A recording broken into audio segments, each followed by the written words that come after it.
যুক্তরাষ্ট্রের মধ্যাঞ্চলে টর্নেডোর আঘাতে 18 জনের মৃত্যু হয়েছে। টেক্সাসের কুক কাউন্টিতে অন্তত 7 জন নিহত, যাদের মধ্যে রয়েছে 4 শিশু। এদিকে আরকানসাসে 8, কেন্টাকিতে 1, ওকলাহোমায় 2 জনের মৃত্যু হয়েছে। পরিচিত যুক্তরাষ্ট্রের মধ্যাঞ্চল ভৌগোলিক অবস্থানের কারণে শক্তিশালী টর্নেডোগুলো এ অঞ্চলেই তাণ্ডব চালায় প্রতি বছর।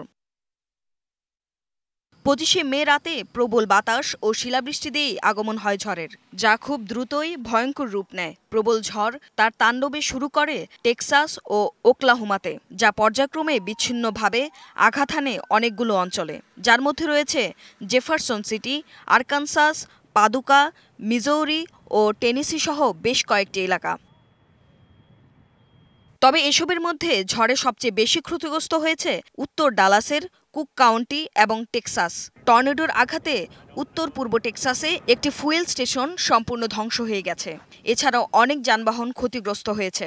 উত্তর টেক্সাসের ভ্যালিভিউতে ঝড়ের গতি ছিল ঘন্টায় 135 মাইল।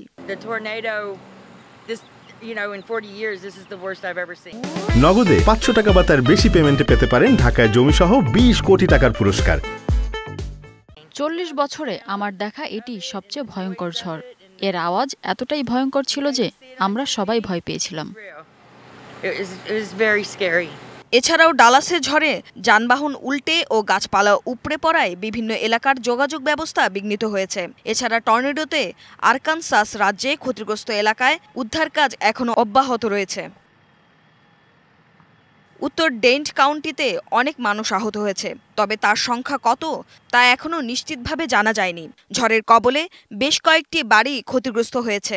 গাছপালা ভেঙে রাস্তায় পড়ায় অন্যান্য অঞ্চলের সাথে ব্যাহত হয়েছে যোগাযোগ, বিঘ্ন হচ্ছে বিদ্যুৎ সরবরাহ। তবে এ টর্নেডো আবারও দেখা দিবে বলে জানিয়েছেন দেশটির আবহাওয়াবিদ। তাই জনসাধারণকে প্রস্তুত থাকার কথা জানান কর্তৃপক্ষ।